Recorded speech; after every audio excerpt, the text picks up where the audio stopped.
Hello again, everyone, and welcome back to Reddit Aliens. I am John, and as always, thank you so much for being here. A kind of fun topic, dark that it may be. Let's do it. Hardware store workers of Reddit. What was the most I just committed murder purchase you've ever seen? Please remember to like, share, and subscribe.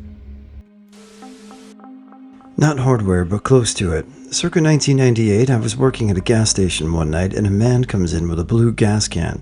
He prepays, I think, $3 of gas and leaves after pumping it into the can.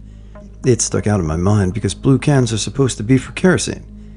3 to 4 days later, everyone was talking about the fire someone set that killed a woman.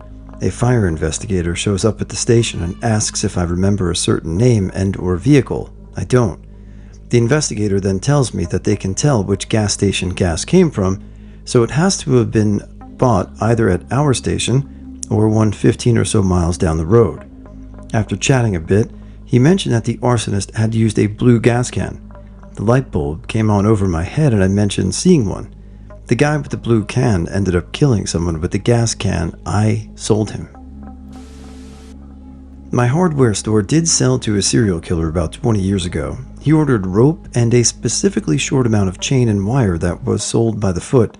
He later used those to strangle his victims. After he was caught, receipts were found from our store. Police came in, showed the picture, and my boss confirmed he had bought the stuff. When I was 16, some friends and I were buying PVC pipe. A worker who was a 20-something stoner asked if we needed help finding anything, and we gave him our list.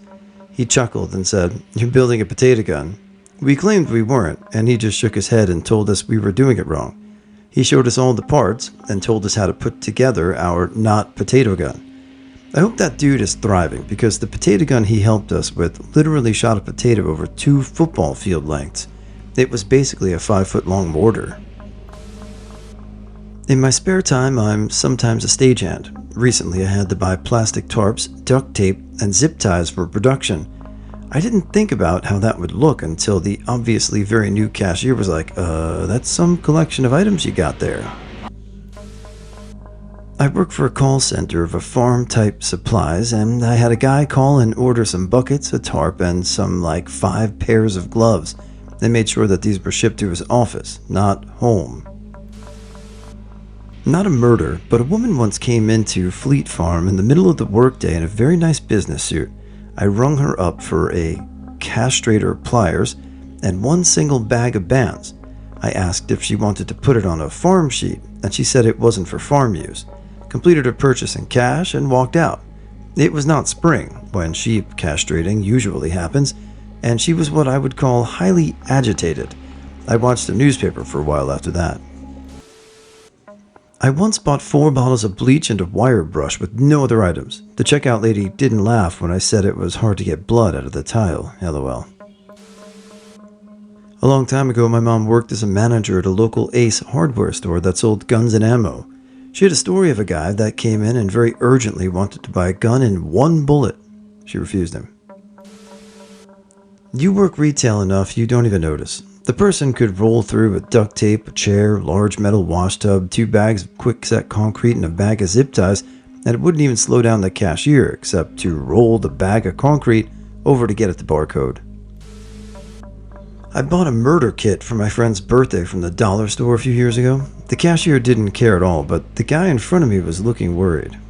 Yeah, that does sound pretty Dennis Reynolds of you for a purchase, but when you break it down, that makes perfect sense, and I'm sure some, sales associates are just desensitized to whatever people buy, but that sounds murdery for sure.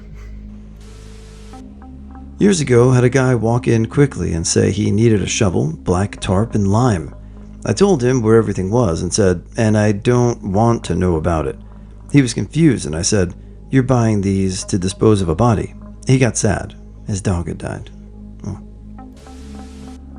When my family owned a hardware store, we unknowingly ended up selling a handsaw to a guy who later used it to cut up the body of his girlfriend he murdered. A couple of us ended up having to testify at his murder trial to help prove premeditation. I never ended up following the trial any further, but I think he was unfortunately suffering from a mental breakdown or illness. Hacksaw. A woman had killed her lover and stuffed the body under the bed until she could dispose it.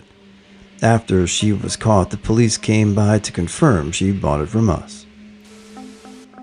I bought a shovel, concrete, contractor bags, tarp, bleach, goggles, Tyvek suit, gloves. Why I really bought all that.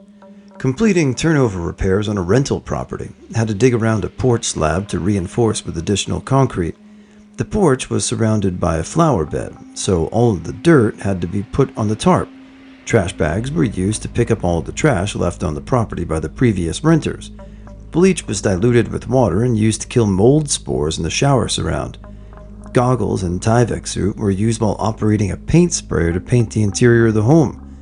I have made similar purchases to this hundreds of times for home repairs.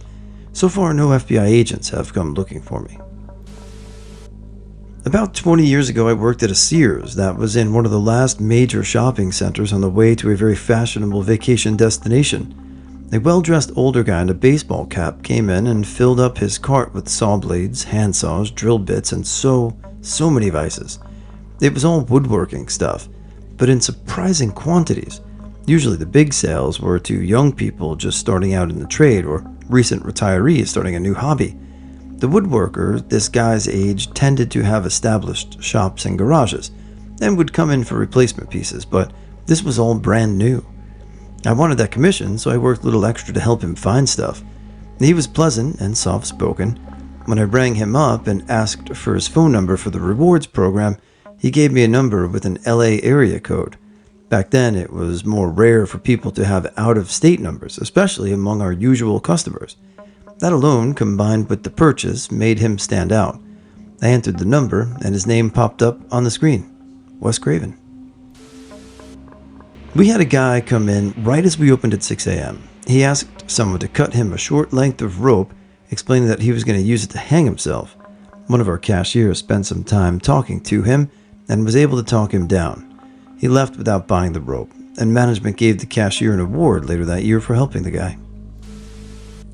Not a hardware store, but a discount chain. I testified on the validity of video footage of the murderers buying rope, shovel, gloves, and items to bury the body.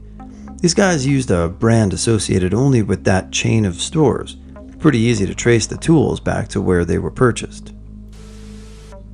I have a house in an urban area next to a huge high-rise, and I was very frustrated that they had a dying tree abutting our property line, for which after months of emailing, I decided to take matters into my own hands.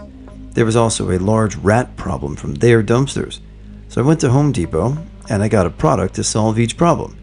On my way to checkout, I noticed a huge display of duct tape, so I reflexively grabbed one thinking you can never have enough. So as I put my purchases on the checkout line, the employee asked me if she had to be concerned. I looked down and I was checking out with just a roll of duct tape, an axe, and a bunch of rat poison. I was able to convince her we were all good. I definitely got the suspicious looks when I bought a case of Smirnoff and a shovel once. We had just moved in, and on my 21st birthday my cat died. I wanted to bury him in our new yard, but we didn't have a shovel, so I went to Walmart. I decided, hey, it's my birthday. I'm sad and depressed. Why don't I buy some alcohol since I'm legal now? So I grabbed a case of Smirnoff and went looking for a shovel. I noticed the store associate following me as I made my way to the garden center. So I just asked, where are the shovels? And he gave me a perplexed look and then a nervous laugh and said he thought I was going to make a run for it since I was going towards the outer garden section. Got my shovel. I went to the register with my 2 items, and when they asked for my ID, they were like, oh, happy birthday, and kept glancing at the shovel and my red-rimmed eyes from crying.